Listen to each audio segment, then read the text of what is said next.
Welcome to Pleasure Uprising. I'm Dr. Laura Juergens, intimacy coach, somatic practitioner, and your guide to getting out of your head and into your body, your desire, and your real capacity for connection.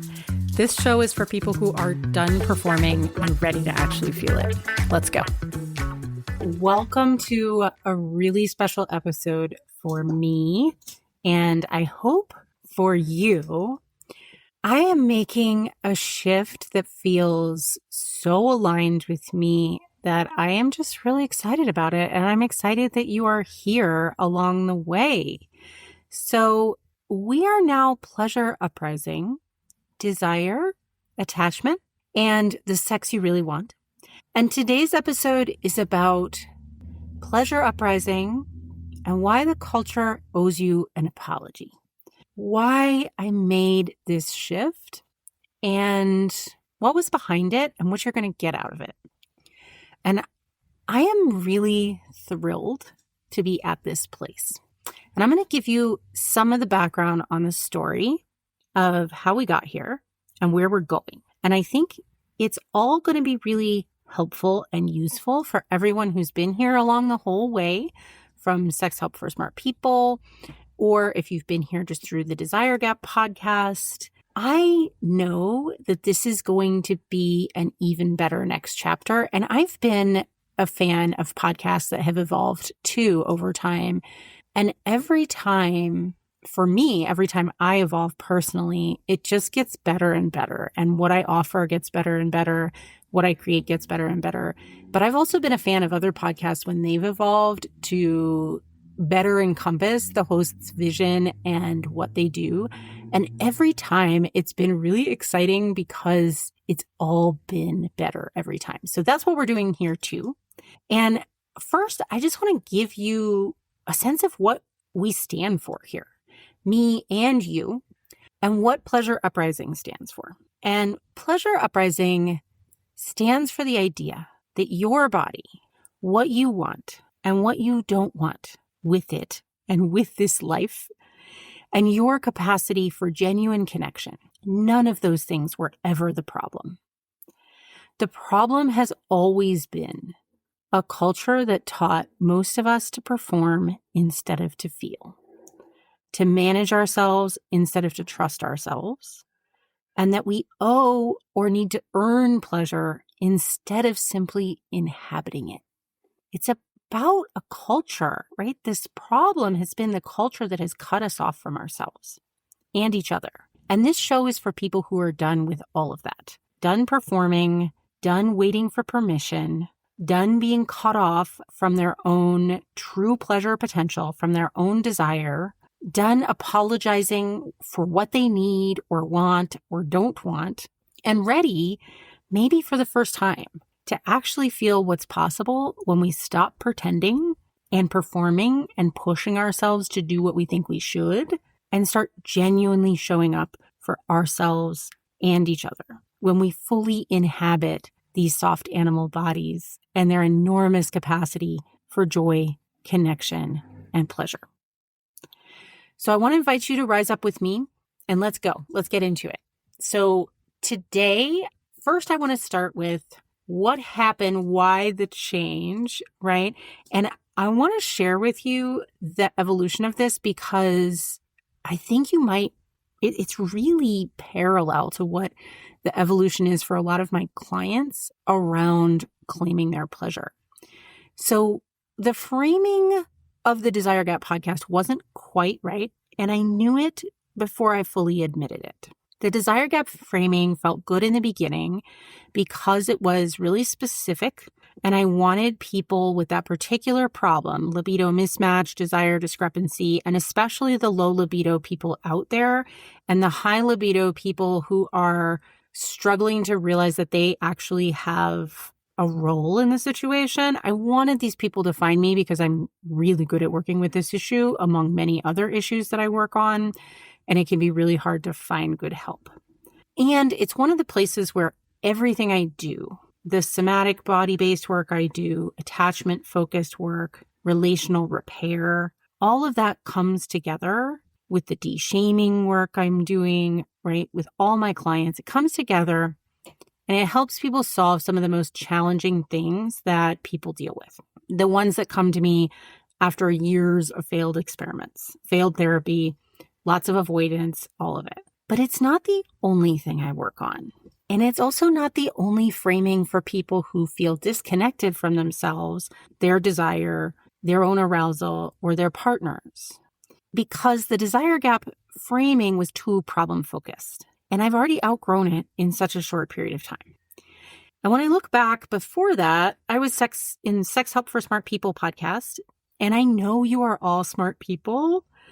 And you are here with me in part because you don't mind somebody who nerds out like me on all of this stuff. You actually like it. Yay. I'm glad you're here. And it's not the generic sex advice.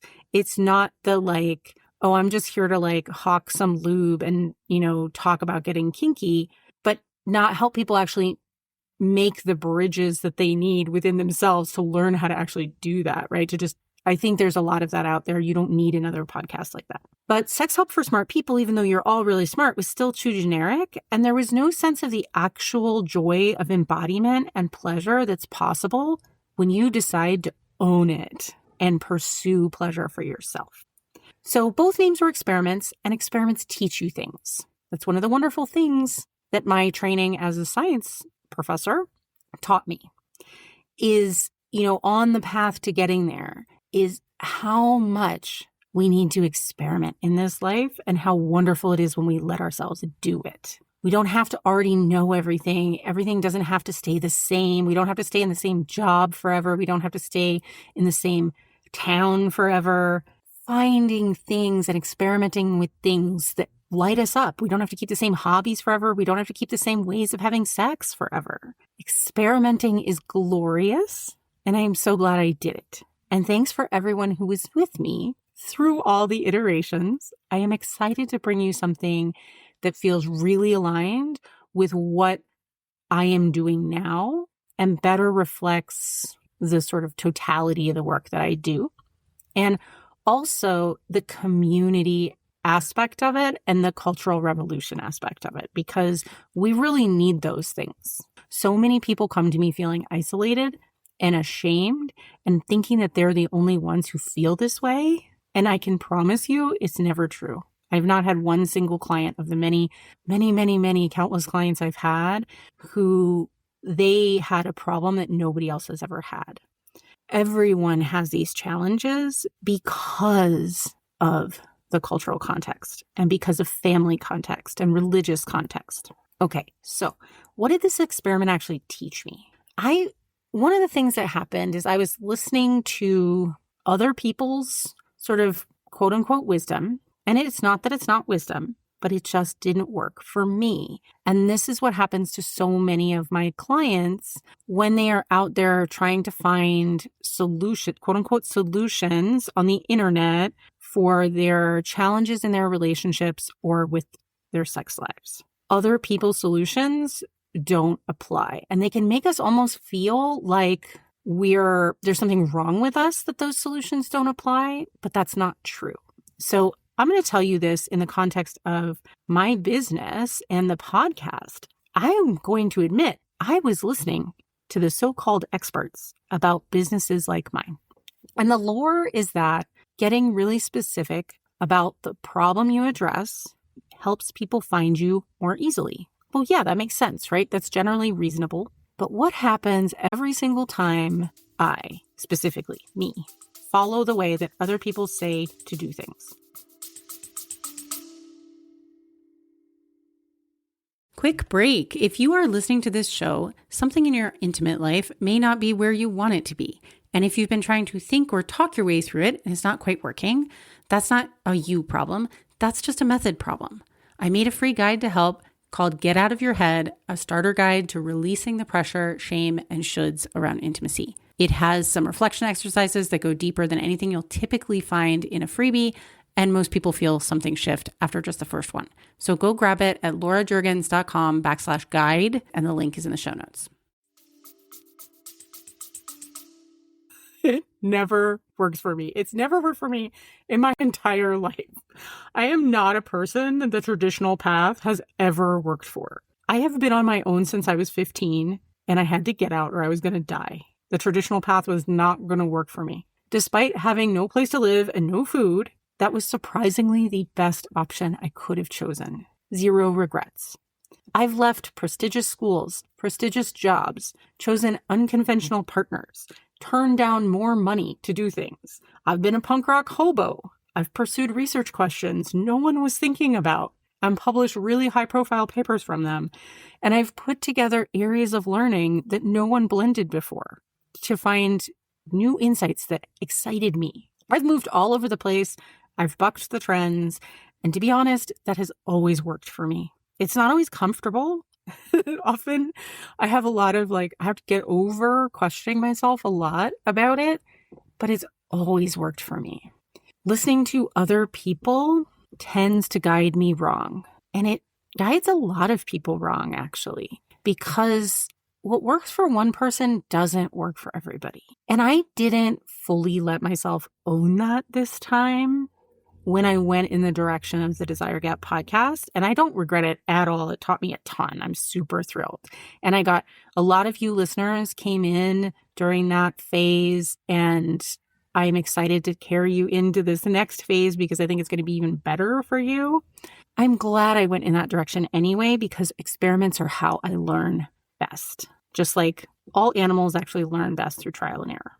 And for me, coaching was key here. I self-coach myself all the time. It's something I teach my clients how to do, and it helps with a lot of problems, but not all of them.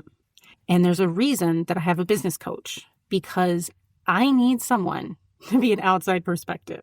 And I needed some help seeing what was getting in my way. And that's what happens when you hire the right person, someone who doesn't try to tell you what to do or treat you like an infant, but who is just there to help you clarify what you want and help you move things out of your way so that you can follow your own inner voice. And I was wise enough to hire a business coach who was good and able to do that, because I am a very discerning coaching client now. And I want that for everybody, because as we all know, quality in any field varies. Lawyers, heart surgeons, mechanics, right? House cleaners, all of it, quality varies. You got to hire the right person. And I did, and I'm proud of myself for doing that. And then I want to say, what did it teach me? People who are actually in desire discrepancy situations, I work with them all the time, but they're not the only people I work with, but they're an interesting group, because if you're in that situation, a lot of times those people have already lost a lot of hope. And they keep saying to me, there's nothing we can do. This is just the way it is. This is just how long-term relationships are. Everybody's like this. Nobody has a spark anymore. And it's total BS. It's not true at all, but it is how people feel. And it makes sense people feel that, because I think our culture is telling them that all the time, that this is just how quote unquote long-term relationships are. It's not true. I absolutely know different, because I see it all the time. And I don't want to contribute to that sense of helplessness and hopelessness. I want to show people what's possible. And that means not just focusing on the problem, really focusing on the humans, the bodies in the room, what people really need. And my entire business ethos is about being upfront and absolutely honest with people. That's the only way I can sell anything is if I actually 100% believe it and know that it is 100% true. And that's what makes me comfortable with saying, hey, I can help you, right? And that's what makes me comfortable when I go to buy coaching from somebody, or I go to buy anything from somebody. A car is I want somebody who's being honest with me above all else. And so what I want to say is, what people really need is to reconnect with themselves. And when you reconnect with yourself, you can also then learn how to deeply connect with somebody else. And this means embodied work. It's not just thinking differently. And I am trained in cognitive coaching too, and I do that too. But it's actually learning how to feel differently in your body. how to feel entitled to pleasure, how to know how to connect to something that feels relaxing and nourishing and delicious to you, how to light yourself up, how to be lit up, how to receive care and love and pleasure. And that is my practice. That is what I do. And that works for so many different challenges, whether it's relational challenges, attachment challenges, or sexual challenges. And I work with people on a host of issues. What turns them on? Removing shame, connecting with their bodies, often for the first time ever, navigating different relationship dynamics and conflicts, coming out late in life, getting out of your head. Oh my gosh, I work on that all the time with people. It's one of the great joys of my job. Learning to feel emotions and process them instead of act them out at people. Having kind and effective boundaries that feel good to you and your partner. Playing with kink. Learning to play with sexual energy. Feeling good about your genitals. Having more orgasms. Relaxing out of anxiety into confidence. So many of those types of things, those are the things that I work on with people all the time. And they all fall into this broad umbrella of pleasure, desire, attachment, and really getting the sex you want. So that's what we are doing. That's what the name now says clearly. Pleasure Uprising, that's the movement part. We are all part of a challenge to this culture that tells us we're just supposed to be productive until we die, and then somehow we're going to get a reward later in life. When we're dead, basically, in the afterlife.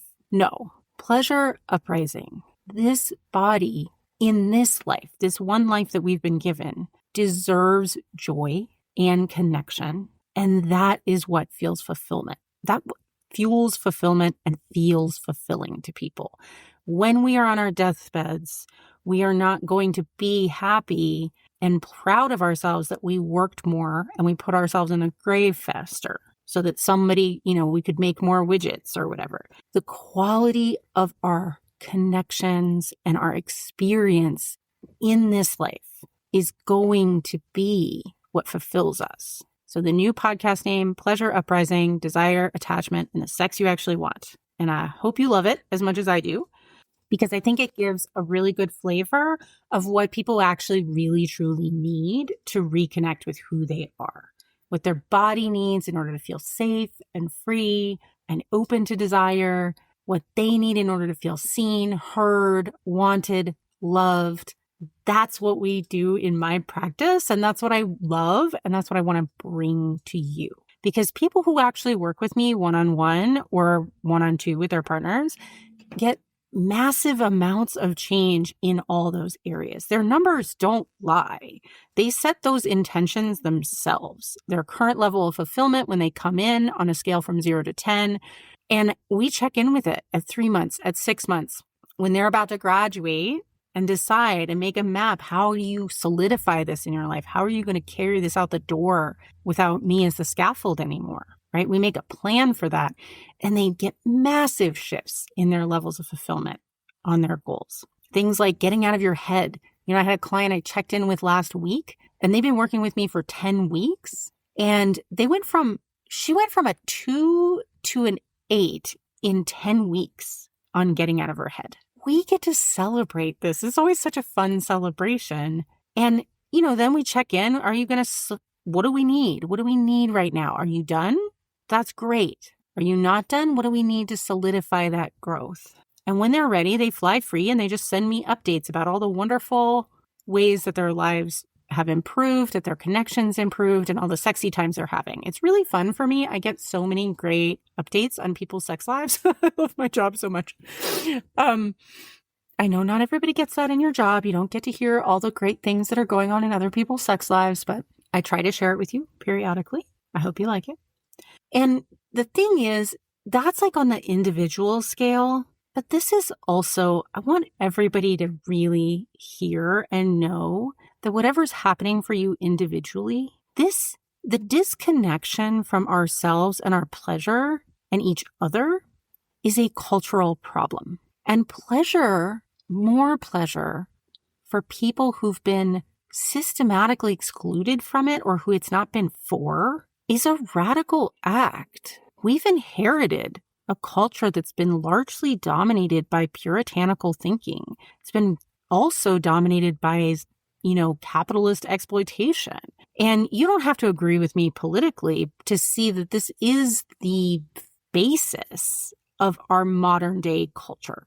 It's about almost everybody can feel this sense of the productivity hamster wheel, right? Getting this most labor out of people, getting the most free labor, especially out of women, right? And promising working people, people of color, marginalized communities, and women that all the sacrifice and suffering now for the benefit of the most powerful, who've typically inherited being in charge through no excellence of their own, all of that work and any suffering that we incur is somehow so that we'll get rewarded by getting to think we're a quote unquote good person, or getting to think that we're acceptable, or getting to think that we're not lazy. And in its extreme, it all comes from this puritanical thinking about getting rewards after we're dead. And I mean, really, fuck that. The pleasure industry has really been for, the porn industry has really been for heterosexual men, and that pleasure for the rest of us, people with disabilities, women and gender nonconforming people, Black, Indigenous, and people of color, working people, parents, older people, for all of the rest of us, pleasure is a radical act. It is an act of joy in the face of a world that just wants us to get on this hamster wheel. And our pleasure needs to be on our own terms. It's going to look different than what porn and the media are pushing on us, because that was always entertainment for heterosexual men, not real sex. And because we lack real sex education and we're left with basically porn, and people's subconscious is even if they know consciously that that's not actually real, when we don't have anything else, your subconscious decides that that's what sex looks like. And sex has been defined so much as over, quote unquote, when men orgasm for a really long time, that many of us have actually internalized this. Sex has been peddled as something women are supposed to perform to make their husbands happy for a long time, as if it's not for us, as if it shouldn't be about our pleasure. And a lot of people have internalized that, even subconsciously.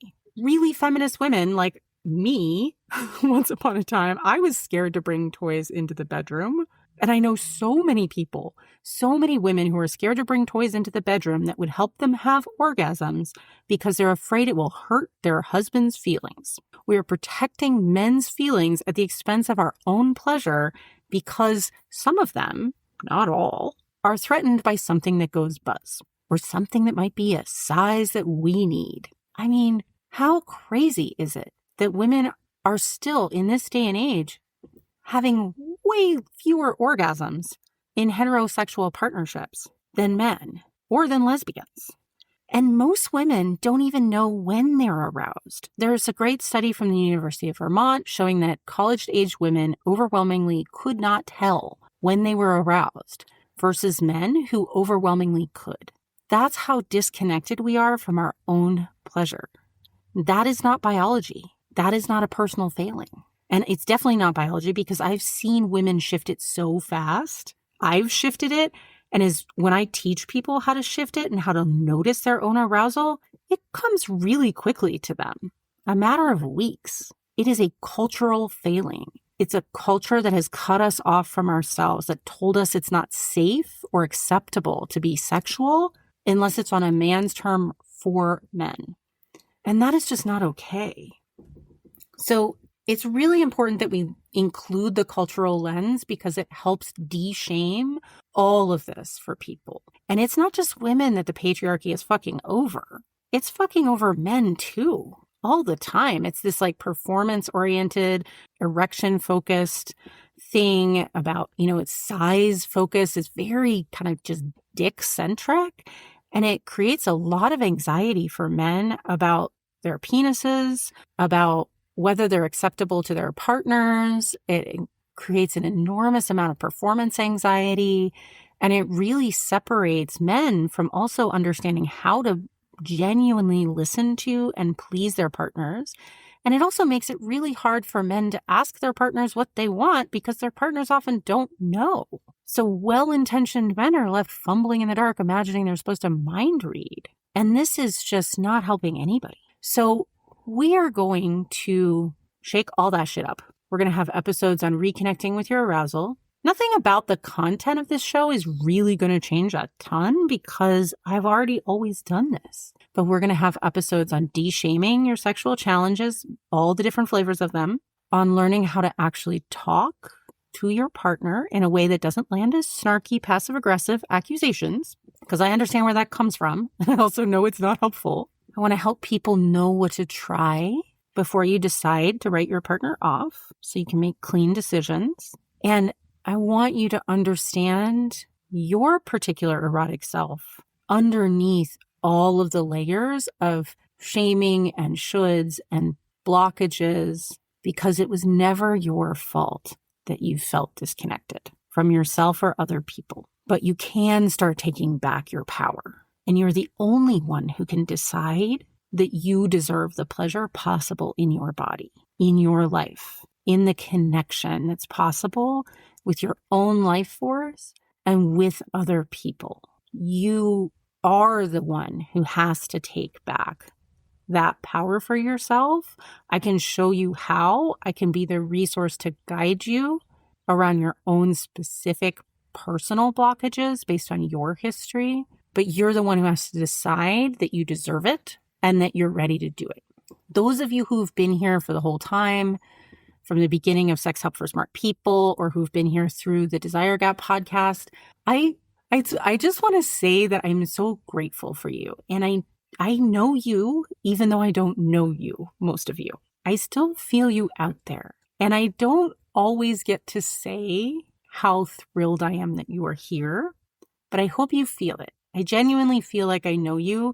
And I know it's more in reality that you actually know me, because I share with you who I am here. But I do sometimes I get to hear really cool things from people every now and then, that somebody talked about this show with their friends, or that they realized that they both listened to this show and they had this moment of, oh my God, yay. I hear periodically about impacts that it's having on real people's lives. And that really helps me keep showing up every week with my vulnerability and my real stories and my heart open to you. And I've put a lot of thought and creativity into this show because of you. And so I really want to appreciate you for being here this whole time and tell you that I'm so excited about you sticking with me as we move forward, because I think it's going to be so even better.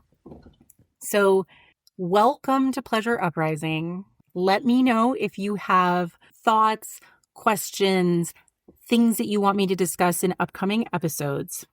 And let's build this together. Let's build this movement together by each one of us reaching our absolute pleasure potential. All right, my dears, I'll see you here next week.